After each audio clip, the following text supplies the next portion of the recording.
How we doing, everybody? It's all right. We're eating the zebra now. It is April 22nd, 2020. That is, it is Earth Day. And that's why I'm playing this song. Oh, sometimes there's maybe not it's a song by a Little Dicky. He's a rapper. He made a song about the Earth. It's not necessarily 100% the most appropriate all the time, but it's a song about the Earth. So tying that in today. So let's get into Fuller's 5 questions for psychology class here. First of all, one, if it pops up on the screen here. Yeah. What was the deal with Spanish flu video? Okay. So I actually answered this yesterday, but yesterday's video didn't work. So I had to get it post on Classroom. So I didn't get that posted yesterday. But so on Monday, I sent out a link to a Spanish flu video on Edpuzzle. Okay. So the reason I did that is, first of all, it's not required by any means. It has very little to do with psychology unless you just want to look at like the fear cause. And if we talk about like people who have OCD or, germophobia, things like that, it could be linked to that. But it's more just because that's in the news right now. People have been talking about it because, basically 100 years ago, Spanish flu epidemic happened. And, people have been talking about like, is this as bad or it's not as bad, or we don't have to worry about it, the coronavirus, because it's not as bad as Spanish flu and all this. So I was like, you know what, let's post it in case you have some questions. You certainly don't have to watch that. However, I think that it wouldn't hurt to get some historical perspective of what the Spanish flu is all about, okay? Because that was during World War I and killed more people than actually all of World War I in the 4 years of World War I. So check that video out if you get a chance, okay? 2. Why weren't grades entered yesterday? Okay, so, they may have been updated yesterday. I can't remember if I updated psychology classes or not. I'm constantly trying to update grades. On Monday, I didn't get many entered because we had device issues at my house, and then also it was my mom's 70th birthday, so we did drive up to the cities and sing her happy birthday, socially distanced, of course. We did not. There was no high-fiving or hugging or anything like that. So we stayed 6 feet apart. But if you want to double check your grades, like always stay on top of it. It's usually fairly correct, but if you ever think you have a mistake, feel free to contact me, okay? I didn't do last week's assignment yet. Can I still do it? Yes. Please do, because we are getting to a point where it's like, okay, I have a lot of people who are completely done with everything, and I have a number of people who have a lot to still do. So we're kind of in 2 different boats here. Like one is like and you know what? I'm not making any judgments of why some people have or have not done the things that I posted. I'm just saying some people have done everything and are probably like, Mr. Fuller, please give us something else to do. And some people are right now, for whatever reason, pretty far behind. So please take a look at your grades, see what you're missing. Everything is posted on Classroom. I'm going to also start independently contacting people this week about, here's what you're missing. Here's how you can get it done. So if you're not 100% sure, send me an email. I'll get it back to you. But yes, let's get taking care of the work that we have had due, please. Computer's a little glitchy today. What's the next question? There we go. What's required this week? We do have a quizzes that I'm posting this week. It's another 15 question quizzes. Monday, I posted a video on illusions. Last week, we had one on sensation and perception. This week's quiz is on sensation and perception as well. It's 15 questions. All the quizzes, you can take them up to 5 times. Then really, if you're like, after 5 times, if you're still like, Mr. Fuller, I still need to redo it, I can just contact me and I can figure out a way to open one up for you. But that's what we have this week. I am posting the notes online, and I would highly recommend taking a look at those. Although, there's no assignment with the notes. Okay, so you just got to get the quizzes done at some point this week. Okay, so and I'm going to go over notes in a little bit. Let's see here. Computer is awfully slow today. The next question, I know what it is. It's just going to say, are we meeting this week? And the answer, of course, is yes, we are. Or today from 10 to 11:30. Anybody who wants to stop by, 5 minutes. I haven't been getting requests for like, Mr. Fuller, can you have like a mandatory meeting or something? And I'm like, well, we can give that a shot. So yeah, we will. But today from 10 to 11:30, if my Chromebook, there it is. Wow. 10 to 11:30. Yeah, we'll be meeting. Most people stop by for about 5 to 10 minutes and then ask a question. We chit chat for a bit and then they go on their merry way. If you want to, go right ahead. But today, let's get into the notes, okay? Because we are talking about sensation and perception. I would say, I'm certainly not going to go over this whole note presentation the way I normally would in class. However, I'm going to go over a few specific slides. Make sure you've watched the crash course from last week. If you haven't done that, it's going to be a lot harder to do. The ed puzzle that I posted last week, that just helps quite a bit, okay? So sensation is how we take in information, and brain receives input from our sensory organs being our eyes, ears, nose, mouth, skin, hand.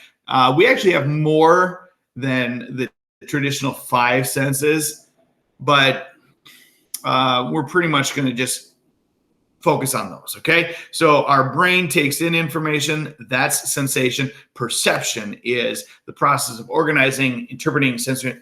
Basically, it is the brain makes sense from sensory organs, okay? So basically, we talked about, like last week, taking a look at a puzzle, right? Well, actually, that's the next slide. Sorry. That's the next slide. So we have bottom-up processing, and that's seeing something, hearing something, experiencing something for the first time, versus top-down processing, and that's using models, ideas, expectations to interpret sensory information. That's what I was just talking about with the puzzle. So bottom-up processing would take a look at a puzzle, and like you had no box to look at. You didn't know what the puzzle was going to look like. You just had to figure it out as you go. Top-down processing would say, okay, I've got the picture of the puzzle here, and I'm going to try to match it to make it look like that. So we have an idea of what it is supposed to look, sound, smell, taste, or feel like, okay? So top-down processing, we understand what we're supposed to be sensing. Bottom-up processing is we're taking something in for the first time. Okay, obviously, the older you get, the more we use top-down processing. When you're very little, it's almost all bottom-up processing because you don't know. I'll give you an example here. Take a look at this slide, all right?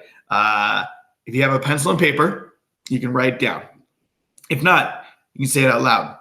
Of course, I'm not there, so you can just think about it in your head. So what I want you to do with this next slide is just write down, say out loud, or think, what does this say? Okay, so I want you to complete the sentence. You're not going to see the whole words, but I want you to tell me what this says.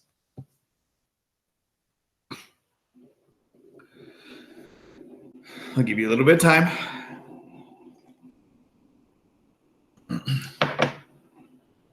Why, and if I were to ask, okay, how many people think they know what this says? I would assume most people would raise their hand because every time I've done this in class, they're always like, I know, Mr. Fuller. And I usually say something like, okay, why do we know this? Okay. And which processing are you using right now? Are you using bottom-up processing or top-down processing? You're using top-down processing because you have an idea of what this should look like. So your brain is actually filling in the blanks. Okay, your brain is able to fill in the blanks here and come up with what this says. If you didn't know English and you didn't know words, you'd have a really tough time figuring out what this says. So of course, I will, if I was in class, I would offer this, all right? And if you send me a text message a remind message or an email or whatever, and you get this correct, I will mail you candy. So what does it say? And you do have to timestamp your email, and you got to get it all correct, okay? So if you get it right, I will give you candy just like I would in class, okay? And the answer, of course, is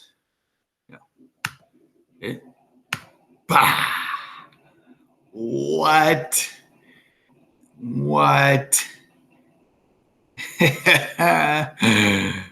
Oh man, see, this is what I miss about being in class, because when I do this, it frustrates kids so much, and they're like, Mr. Fuller, that was not fair. I'm like, well, nobody ever said it was fair.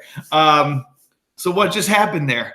Well, what happened was you used top-down processing to fill in the blanks. But it shows you that our perception can be easily influenced and misled. So our brain is so efficient that we don't need all the details to figure things out. However, we are prone to being tricked unless you actually had that written down. And if you did, I would be highly suspect that that's what you actually had written down. Okay? Because how could you come up with that?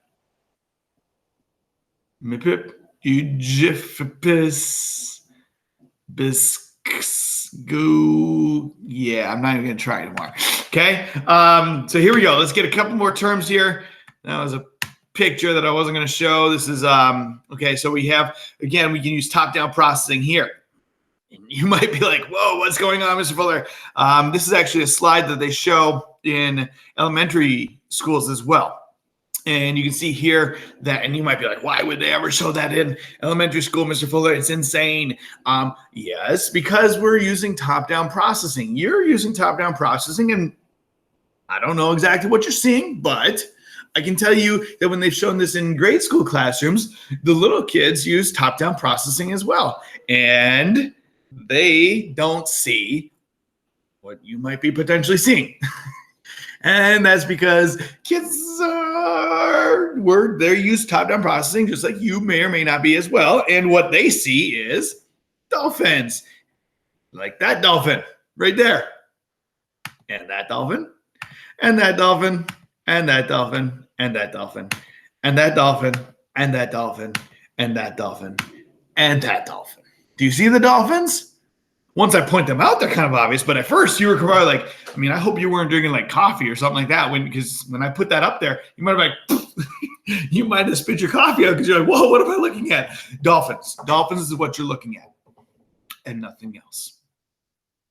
But top-down processing, maybe you had seen a different image at first and didn't realize that you were looking at dolphins. Now, yesterday, when I recorded this, again, today I thought I had taken it out of the slideshow, but I forgot. But yesterday, this one was out here, the 8-year-old, and he was here, and he actually made an appearance in the video, and he was looking at it, and then my wife was giving me a look like, what are you, and I was like, well, what do you see? And the 8-year-old was like, oh yeah, dolphins. And I'm like, do you see anything else? He's like, yeah. And I'm like, oh, he said a bottle. And I'm like, oh, right.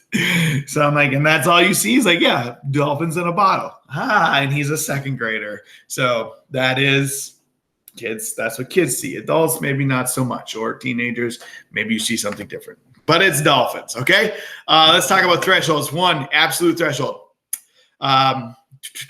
If I was in classes where I'd be playing a hearing test for you and to see if you can hear what is going on, because we need a minimum level of stimulus needed to detect a stimulus half the time. So that's like basically like the lowest amount of sound you need to actually know that the sound is happening. Now, everybody's ears are slightly different. So we can all perceive different volumes. Now, technically speaking, your ears are better than mine because once you hit mid-30s, your hearing starts going downhill, which is why when you talk to your grandparents, they probably ask you to repeat yourself and you have to speak louder. However, just because you can't hear something doesn't mean that there wasn't a sound, because that would be our absolute threshold right there, okay? So anything that is not loud enough to be heard is still making noise, but it's below our absolute threshold. And that could go for any of our senses, whether it's sight or smell or taste or anything. You might have salt and pepper in a dish that you're eating, but you might not have enough to be able to taste it. So you add some salt and pepper to it. Does that mean that there wasn't salt and pepper to begin with? No, of course not. Okay. Hope that makes sense. And anything below that, this next slide here, my mouse, Chromebook is not cooperating today. So the next slide is going to talk about subliminal stimuli. So anything underneath our absolute threshold is called subliminal. You may have heard that term before. It is, think of like in TV shows, in movies, and stuff like that, where they have like product placement. A lot of companies do this, like Coca-Cola, Trident gum. I don't know if Trident's a gum anymore, but Snickers, all these sorts of things. They have their product. Movies are big time with like cars, right? They have their product in the